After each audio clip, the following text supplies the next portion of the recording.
மார்க்சிய பெரியாரிய விடுதலை கட்சியின் கழகக்குழு உறுப்பினர் தோழர் சா முப்பன் அவர்கள் இந்த கருத்தரங்கில்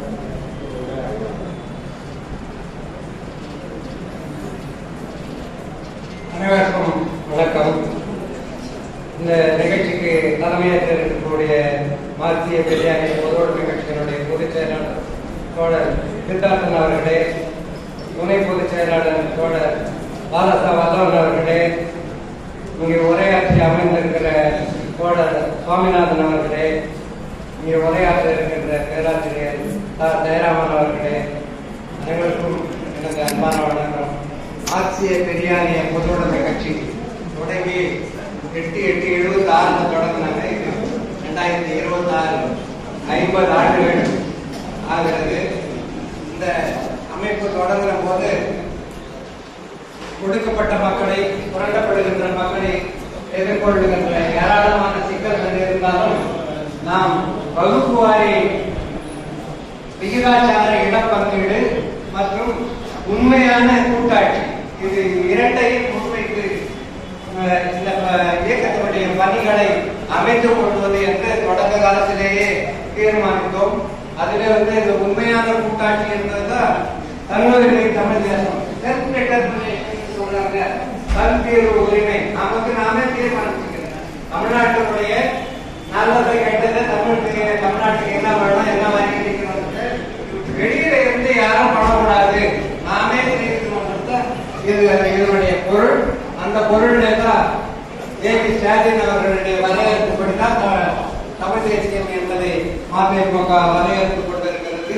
அந்த கண்ணோட்டத்திலே தான் செல்ஃப் டிட்டர்மினேஷன் என்ற பொருளிலே தான் உண்மையான கூட்டாட்சி என்ற சொல்லாட்சியை பயன்படுத்திக் கொண்டிருக்கிறோம். இந்த கட்சியை தொடங்கிய பொதுச் செயலாளராக விளங்கிய ஆதிமுத்து அவர்கள் இதற்காக இந்தி பேசாத மாநிலங்களான வங்காளம், அசாம், பஞ்சாப், காஷ்மீர் என்று இந்தி பேசாத மாநிலங்களுக்கெல்லாம் பயணம் சென்று அங்கே இதே கருத்தில் இருக்கிற குழுக்களோடு தொடர்புகளை வைத்துக் கொண்டிருந்தார்கள். அவர் அந்த மேற்கு வங்காளத்திலிருந்து பாஸ்கர் நந்தி, பஞ்சாப்ல இருந்து அஜித் சிங் பென்ஸ் நீதிபதி எல்லாம் இங்க பேசியிருக்கிறாங்க. அதே மாதிரி இவர் போய் பஞ்சாப்ல பல இடங்கள்ல பேசியிருக்கிறார். தோழர் முகிலர் கூட அவர் கூட கல்கத்தா, பஞ்சாப் எல்லாம் போயிருக்கிறார். அசாம் கூட போயிருந்தீங்க, அசாம் எல்லாம் கூட போயிருந்தாங்க. இப்படி வேலை செய்வது விட்டு போச்சு. நம்ம காஞ்சி அமரன் அவர்கள் மீண்டும் இந்த இடஒதுக்கீடு தொடர்பாகவும் இந்த கூட்டாட்சி தொடர்பாகவும் வட இந்தியாவில பயணம் பண்ண டெல்லியில குறைஞ்சபட்சம் ஏதாவது ஒரு நிகழ்ச்சி நடத்தணும் 2 ஆண்டா தொடர்ந்து வலியுறுத்தி இருக்கிறாரு. தோழர் சாமிநாதன் அவர்கள் பேசும்போது சொன்னார், சிக்கல்களை பேசிக்கிட்டே இருக்கணும், அதற்கு தீர்வுகளை நோக்கி நம்ம நகர மாட்டோம் அப்படின்னு சொன்னாரு. அதை தீர்வு நோக்கி இங்கே வலிமையான போராட்டத்தை முன்னெடுக்க வேண்டும் என்பதோடு வட இந்திய பகுதியில இந்தி பேசாத மாநிலங்கள்ல நம்ம குழுவாக சென்று அங்கு இதே கருத்தில் உள்ளவர குழுக்களோடு தொடர்பு கொள்ள வேண்டும். தோழர் பொழிலர் அவர்கள் அது மாதிரி ஒரு முறை அசாம்ல இருந்தெல்லாம் வர வச்சு பண்ணாரு.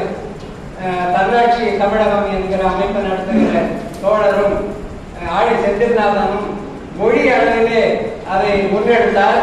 ஆனால் அதற்கு தொடர் செயல்பாடுகள் இல்லை. அதை பற்றி நாம் தீவிரமாக எண்ணி பார்ப்போம் என்கின்ற கருத்தனை மட்டும் இங்கு தெரிவித்துக் கொண்டு வாய்ப்புக்கு நன்றி கூறி